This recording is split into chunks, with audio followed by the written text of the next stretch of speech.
இளநரை. So இந்த பிரச்சனைக்கு நெறைய பேர் நெறைய டவுட் கேட்குறீங்க. ஸோ எனக்கு ஏஜ் இவ்வளோதாங்க. டீனேஜ்லயே எனக்கு வந்து நரைமுடி பிரச்சனை இருக்கு. ஸோ நெறைய ஒரு சிலர் சொல்லுவாங்க, எனக்கு உச்சந்தலையில மட்டும் நரைமுடி இருக்கு. இல்ல தலைய சுற்றி நெறைய இடத்துல நரைமுடி இருக்கு. ஸோ இந்த மாதிரி இளநரை பிரச்சனைக்கு நம்ம என்ன தீர்வு? ரத்தத்தை சமன் செய்யும்போது உடல்ல நெறைய மாற்றங்கள் நமக்கு தெரியும். ட்ரை ஸ்கின் இருந்தா அது சரியாக ஆரம்பிக்கும். ஸோ இளநரை அப்படின்னு சொல்ற ஒரு பிரச்சனை எப்படி எப்படிலாம் நம்ம சரி பண்ணலாம்? உங்களுக்கு ஒரு 30 வயதுக்கு உள்ள இருக்குன்னு வச்சுக்கோங்களேன். அப்போ ஈஸியா இந்த இளநரையை கொஞ்சம் தடுக்கலாம். ஒரு 25, 20 வயதுனா கண்டிப்பாக அத ரிவர்ஸ் ஐயோ! இதெல்லாம் சாப்பிட்டா பாடி ஹீட் ஆகுமா? கண்டிப்பா ஹீட் ஆகாது. ஹீமோகுளோபின் லெவல் இன்க்ரீஸ் ஆகும். யூரினரி ட்ராக்ட் இன்ஃபெக்ஷன் இருந்தாலும் அது நமக்கு சரியாக ஆரம்பிச்சுரும். ஸோ உடல்ல நெறைய மாற்றங்கள் நடக்குது. அதே மாதிரி இளநரைக்கு ஒரு ஹெல்த்தி ட்ரிங்க் காலையில நான் குடிக்கிறதுக்கு ஒரு ஹெல்த்தி ட்ரிங்க் அப்படின்னு கேட்டிங்கன்னா இதுதான். ஸோ ரெகுலரா இத குடிக்கிறதுனால என்னென்ன பெனிஃபிட்ஸ் நமக்கு கிடைக்குதுன்னா, உங்களுக்கு தலைமுடி ஆரோக்கியமாக இத தாண்டி எக்ஸ்டர்னலா தலைக்கு நான் வந்து ஆயில் அப்படின்னு யூஸ் பண்ணேன்னா, இந்த இளநரைக்கு சம்மந்தமான ஆயில் எதுங்க யூஸ் பண்ணலாம்? பெஸ்ட்டா எந்த ஆயில் நம்ம யூஸ் பண்ணலாம் அப்படின்னு கேட்டிங்கன்னா, ஸோ ரெகுலரா நம்ம வீட்லயே செய்யக்கூடியது தாங்க.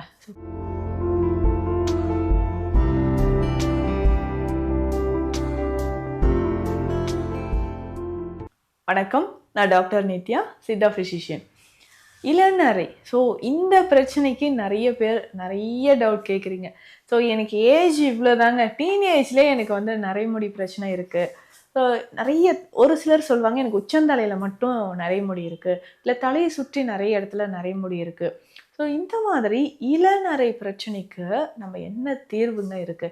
ஸோ ஒரு சிலருக்கு பார்த்தோம்னா, ஹெரிடிட்டியா இந்த பிரச்சனை இருக்கலாம். ஸோ ஹெரிடிட்டி அப்படின்னு சொல்லும்போது இளம் வயதிலேயே இருந்தாலோ, அதிகமான உடல் உஷ்ணத்தினாலோ, இரவு சரியா தூங்காம கண் விழிச்சிருந்தாலோ, பித்தம் உடல்ல அதிகரிக்கும்போது, ஸோ பெரும்பாலும் பித்தம் அதிகரிக்கிறதுனால வரக்கூடிய பிரச்சனைகள்ல இந்த பித்த நரை, பித்த வெடிப்பு, பித்த வாந்தி இது எல்லாமே நம்ம சொல்றோம் இல்லைங்களா? பித்தத்தை குறைக்கும்போது உங்களுக்கு இளநரை பிரச்சனை கொஞ்சம் கொஞ்சமாக குறைய ஆரம்பிச்சுருங்க. அப்போ பித்தத்தை சமன் செய்து இந்த இளநரை பிரச்சனையை எப்படி தடுக்கலாம்? பித்தத்தை சமன் செய்யும்போது உடல்ல நெறைய மாற்றங்கள் நமக்கு தெரியும். ட்ரை ஸ்கின் இருந்தா அது சரியாக ஆரம்பிக்கும். ஸோ இளநரை அப்படின்னு சொல்ற ஒரு பிரச்சனை எப்படி எப்படிலாம் நம்ம சரி பண்ணலாம்? உங்களுக்கு ஒரு 30 வயதுக்கு உள்ள இருக்குன்னு வச்சுக்கோங்களேன். அப்போ ஈஸியா இந்த இளநரையை கொஞ்சம் தடுக்கலாம். ஒரு 25, 20 வயதுனா கண்டிப்பாக அத ரிவர்ஸ் பண்ண முடியும். இப்ப நெறைய பேர் வெள்ளை முடி இருந்தா அத எடுத்து எடுத்து விட்டுட்டே இருக்கீங்க. ஸோ அதனால என்ன ஆகும்னா, ஹேர் ரூட்ல இன்ஃபெக்ஷன் ஆக ஆரம்பிக்கும். நீங்க ஃபோர்ஸா ஒரு ஹேர ரிமூவ் பண்ணும்போது, ஹேர் ஃபாலிகல்ஸ்ல அதிகமான டேமேஜ் ஏற்பட வாய்ப்பு இருக்குங்க. திரும்பவும் ஒரு ஹேர் குரோத் வருது அந்த ஹேர் ஃபாலிக்கல்லேருந்து. ஸோ அந்த முடியோட வேர் பகுதியிலேருந்து திரும்பவும் ஒரு முடி வருவதற்கு வாய்ப்பே இல்லாத மாரி ஆயிடும். அந்த மாதிரி ஃபோர்ஸா எதுவும் பண்ணாதீங்க.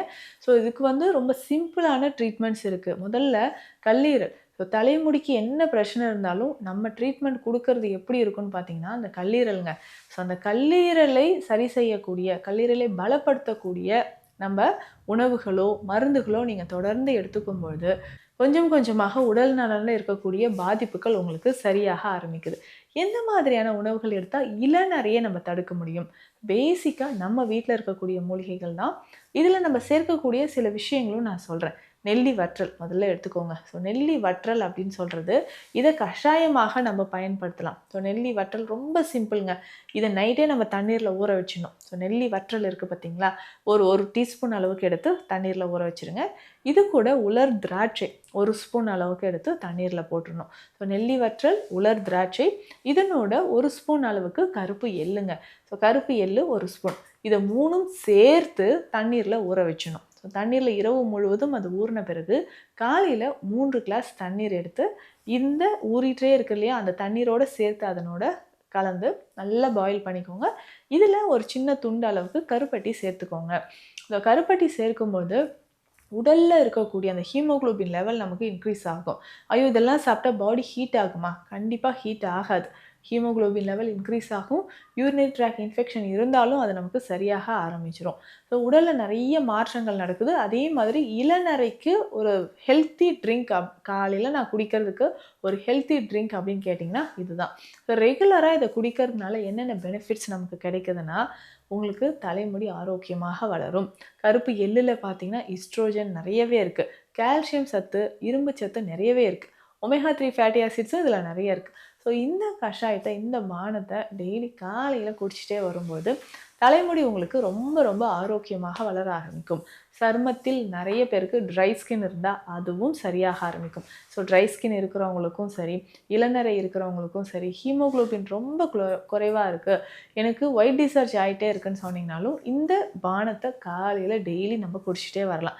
இதை தாண்டி எக்ஸ்டர்னலாக தலைக்கு நான் ஆயில் அப்படின்னு யூஸ் பண்ணேன்னா, இந்த இளநரைக்கு சம்மந்தமான ஆயில் எதுங்க யூஸ் பண்ணலாம், பெஸ்ட்டாக எந்த ஆயில் நம்ம யூஸ் பண்ணலாம் அப்படின்னு கேட்டிங்கன்னா, ஸோ ரெகுலராக நம்ம வீட்லேயே செய்யக்கூடியது தாங்க. ஸோ கருவேப்பிலை, அவுரி இலை, இது பொடியாக நீங்கள் எடுத்துக்கலாம். அவுரி இலையை பொடியாக எடுத்துக்கலாம். ஸோ கருவேப்பிலை உங்களுக்கு வீட்டில் இருக்கும், மருதாணி, முழு நெல்லிக்காய், ஸோ நெல்லிக்காயும் இதை எடுத்துக்கோங்க, வெந்தயம், கற்றாழை, இது எல்லாமே சேர்த்து நம்ம ஆயிலாக ரெடி பண்ணலாம். ஆல்ரெடி இந்த ஆயில் தான் நான் யூஸ் பண்ணிகிட்டு இருக்கிறேன், இதில் எனக்கு எந்த ரிசல்ட்டும் தெரியல அப்படின்னு சொன்னீங்கன்னா, சித்த மருத்துவத்திலே இருக்கக்கூடிய கரிசாலை மடக்கு தைலத்தை நீங்கள் யூஸ் பண்ணுங்கள். ஸோ கரிசாலை மடக்கு தைலம் அப்படின்னு சொல்கிறது, இந்த கரிசலாங்கண்ணி சாறை எண்ணெயில் விட்டு காய்ச்சி எடுப்போம். திரும்ப எந்த அளவுக்கு எண்ணெய் இருக்கோ அதே அளவு சாறு விட்டு காய்ச்சி எடுக்கக்கூடியது. இந்த மாதிரி 3 முறையோ 4 முறையோ செஞ்சு எடுக்கும்பொழுது அந்த எண்ணெய் ரொம்ப ரொம்ப பவர்ஃபுல்லாக இருக்குங்க. ஸோ இளநரை இருக்கக்கூடிய நபர்களுக்கு இந்த கரிசாலை மடக்கு தைலம் ரொம்ப ரொம்ப பவர்ஃபுல்லான எக்ஸலண்ட்டான ரிசல்ட் கொடுக்கும். இதை நீங்கள் டெய்லி அப்ளை பண்ணலாம். டெய்லி அப்ளை பண்ணணும்னா நான் எப்படிங்க ஆஃபீஸ்லாம் போகணும், டெய்லி அந்த எண்ணெயோடய போக முடியுமான்னு கேட்டிங்கன்னா, வாரத்துக்கு 2 முறை நல்லா அப்ளை பண்ணிவிட்டு காலையில் அப்ளை பண்ணிட்டீங்கன்னா ஒரு 1 ஹவருக்கு அப்புறம் ஹேர் வாஷ் பண்ணிவிடுங்க. ஸோ ரெகுலராக வாரம் 2 முறை இந்த கரிசாலை மடக்கு தைலத்தை நீங்கள் பயன்படுத்திக்கிட்டே வரும்போது இளநரை நமக்கு கொஞ்சம் கொஞ்சமாக மறைய ஆரம்பிக்கும். ஸோ இதை தாண்டி அதிகமான உப்போ இல்லை ஜங்க் ஃபுட்ஸ் நிறைய சாப்பிட்றது, இரவு நேரத்தில் ரொம்ப கண் விழிச்சிருக்கிறது, அதிகமான உஷ்ணம், இதையும் நீங்கள் குறைச்சிக்கும் போது இளநரை நமக்கு கொஞ்சம் கொஞ்சமாக சரியாகிறத பார்க்கலாம். ஸோ இந்த பதிவு உங்களுக்கு பயனுள்ளதாக இருக்கும்னு நினைக்கிறேன். சித்த மருத்துவம் தொடர்பான மருத்துவ ஆலோசனைகளுக்கு ஸ்க்ரீனில் இருக்கிற நம்பருக்கு காண்டாக்ட் பண்ணுங்கள். நன்றி.